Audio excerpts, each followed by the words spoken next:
sebagai penulis daftar itu pada bulan tahun 1971, dan saya dilantik untuk memainkan peranan dalam bidang hubungan awam. Apakah yang menarik ini ialah perancangan ataupun aktiviti yang ada kaitan dengan Convocation Universiti Kebangsaan Malaysia yang pertama yang diadakan pada 23 Jun 1973.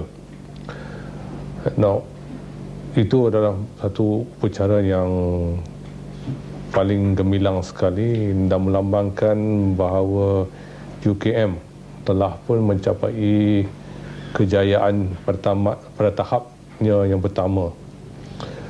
Nah, usaha mengaturkan convocation ini adalah satu yang sukar, tapi selepas kita mengimbas pandang, itu merupakan satu pengalaman yang amat bererti sekali. Persiapan untuk mengadakan convocation ini mengambil masa 1,5 tahun. Ya. Jawatankuasa telah pun ditubuhkan untuk memikirkan segala persiapan.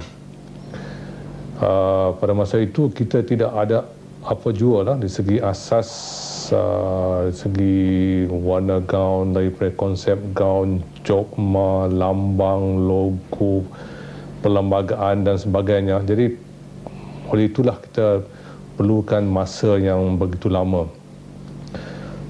Di bawah jawatankuasa convocation ini kita telah membentuk jawatankuasa kecil, tapi saya menjadi setiausaha lah pada jawatankuasa convocation ataupun jawatankuasa induk ini.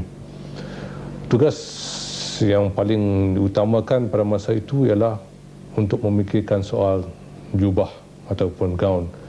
Di sebuah jawatankuasa kecil telah dipertubuhkan yang dipengerusikan oleh Yang Berbahagia Datuk Profesor Zainal bin Haji Abidin Wahid, Profesor di Jabatan Sejarah, dan saya juga menjadi setiausaha kecil jawatankuasa gaun ini.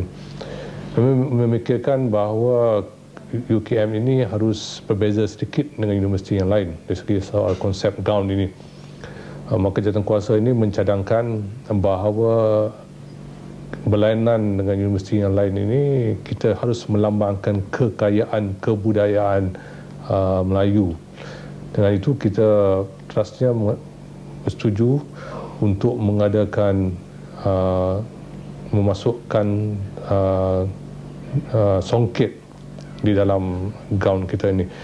Jadi untuk membezakan dengan jubah yang lain ini, kita mencadangkan bahawa jubah melambangkan sebuah fakulti, bukan lapel. Bagaimana universiti-universiti lain di mana lapel itu melambangkan sebuah universiti, kita mencadangkan bahawa warna gaun itu melambangkan sebuah universiti. Kerana itu fakulti Islam telah memilih warna hitam sebagai melambangkan warna fakultinya.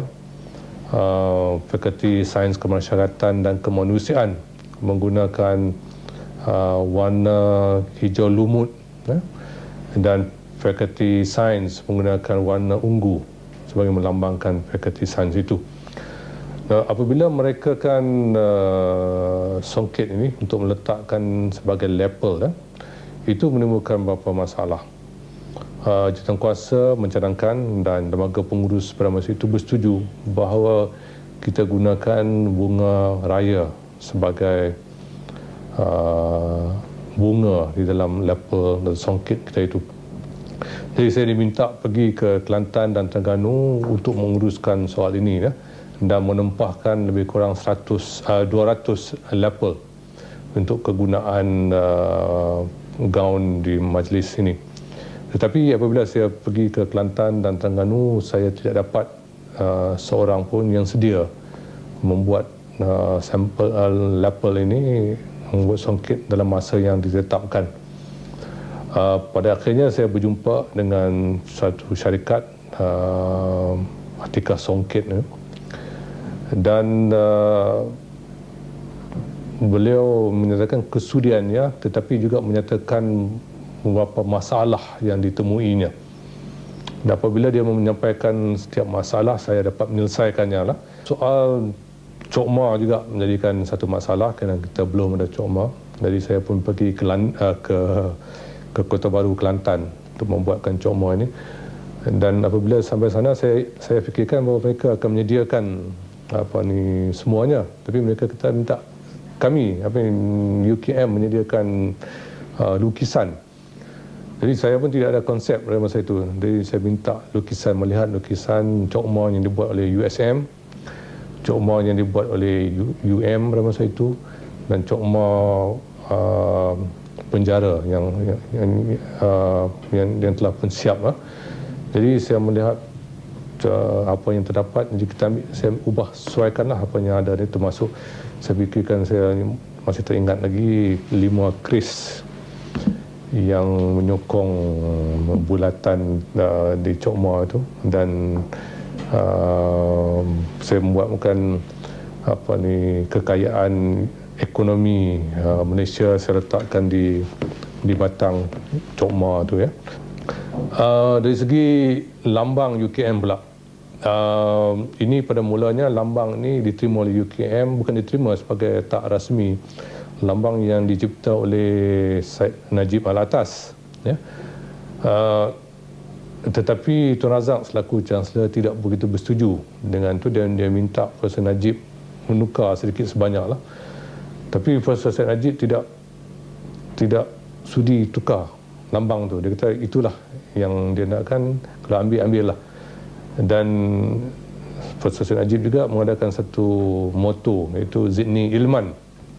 Tun Razak pun minta dia tukarkan supaya dia katakan menggunakan bahasa Malaysia lah, Zidni Ilman. Dia kata tidak akan. Najib pun tidak menyetujui juga dengan itu. Tapi ini belum diterima lagi ya, lambang yang digunakan.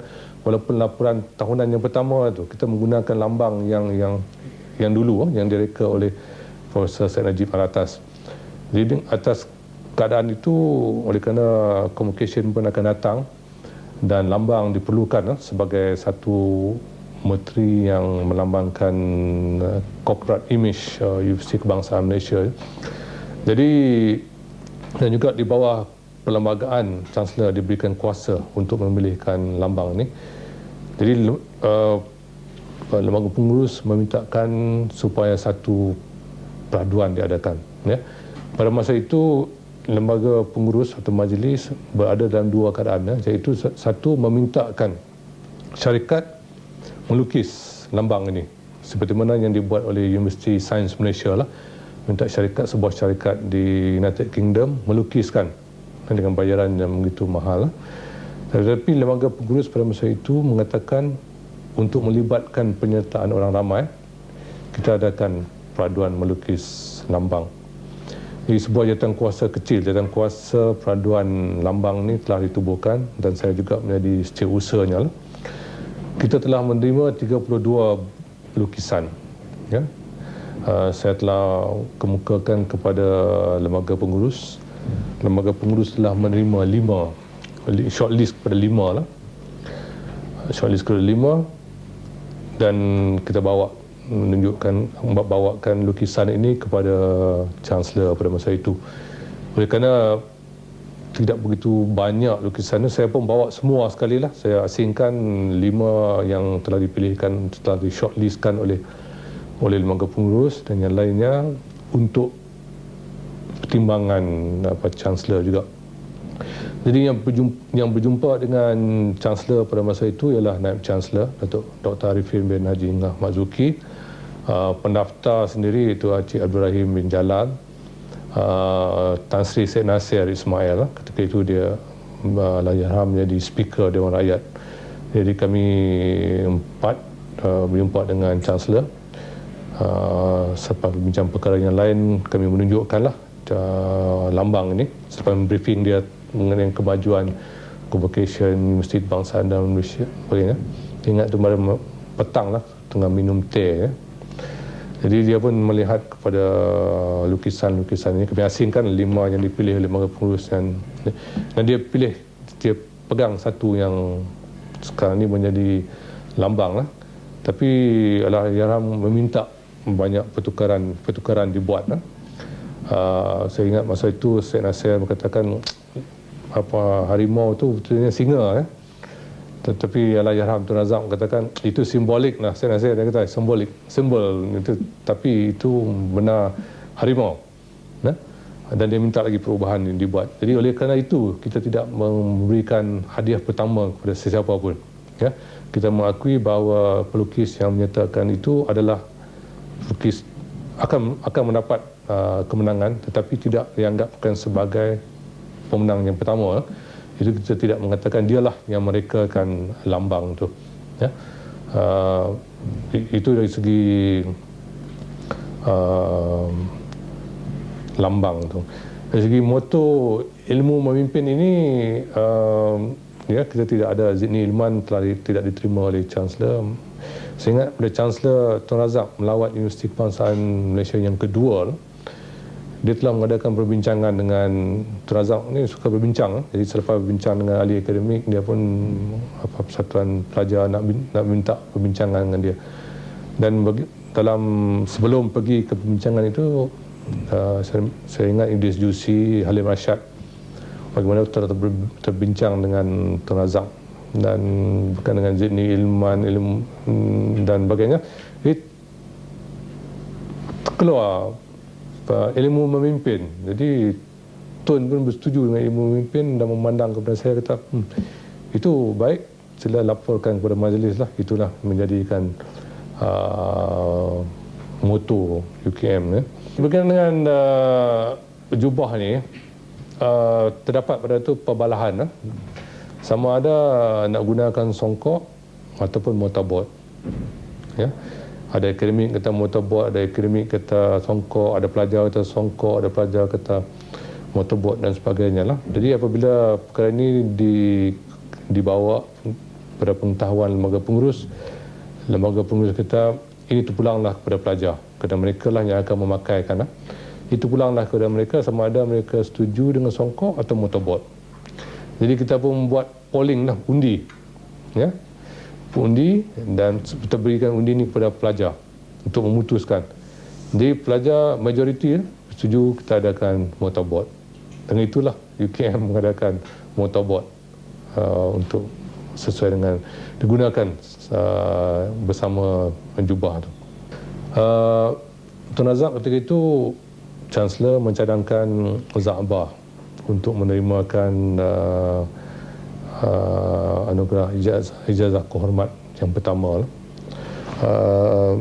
Jadi kami telah lembaga Senat dan lembaga pengurus pun telah bersetuju bahawa Za'bah dipilih sebagai penerima yang pertama, dan Syed Najib Alatas menjadikan Pimpinan Datuk Umum yang pertama. Dewan pemilihan dewan ini juga merupakan bukan satu isu, tapi satu perkara yang menarik juga. Pada mulanya kita tidak tempat pada masa itu. Dekta tak ada, Dewan Besar tak ada. Nak pergi Universiti Melaya ni malu sangatlah. Kita Universiti Kebangsaan gunakan Universiti Melaya. Jadi satu cadangan kita gunakan Dewan Stadium Negara tu. Tapi ada orang tak bersetuju lah kerana itu merupakan stadium. Walaupun UM pernah sekali mengadakan convocation yang di sana lah, tapi pihak akademik pun tak bersetuju lah stadium tu. Jadi Tun Razak cadangkan kita gunakan di Dewan Bengkuasi, Dewan Banquet Parlimen.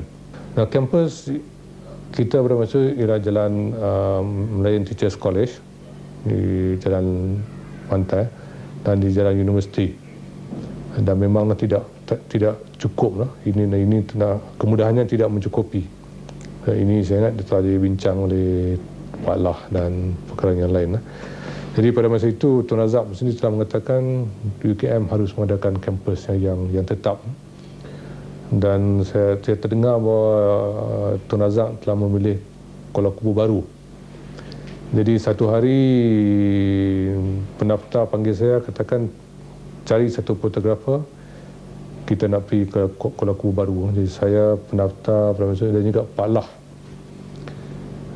Saya membawa fotografer, kita pergi Kuala Kubu baru untuk menangkapkan kawasan tu. Minta tengok kawasan Gunung Ganang. Jadi kita tangkap, minta fotografer itu tangkap dan kita balik, kita buatkan gambar, cuci gambar dan kita serahkan kepada Tan Sri Abdullah. Dan saya fahamkan kemudiannya telah bawa gambar ini untuk dilihat sendiri oleh Tuan Azam. Bahawa selepas itu saya dengar, saya tidak terlibat lah bagaimana dengan pemilihan itu dibuat oleh pendaftar dan orang di atas. Ya, akhirnya saya tahu bahawa Bangi telah pun dipilih.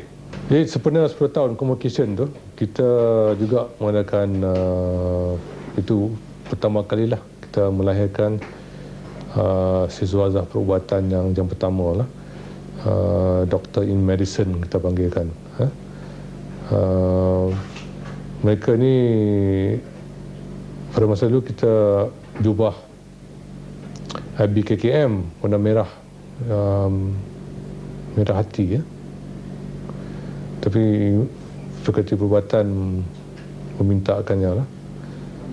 Jadi sebab itulah kita ada merah hati ini digunakan oleh sebagai jubah Fakulti Perubatan. Dan saya fikirkan, kalau saya tak ingat 43 orang siswazah Fakulti Perubatan. 37 iaitu yang jumlahnya 37 ini ialah sama banyak dengan ataupun lebih ramai daripada jumlah siswazah perubatan Melayu 10 tahun yang lalu. Jadi sekali UKM telah melahirkan begitu ramai siswazah perubatan Melayu.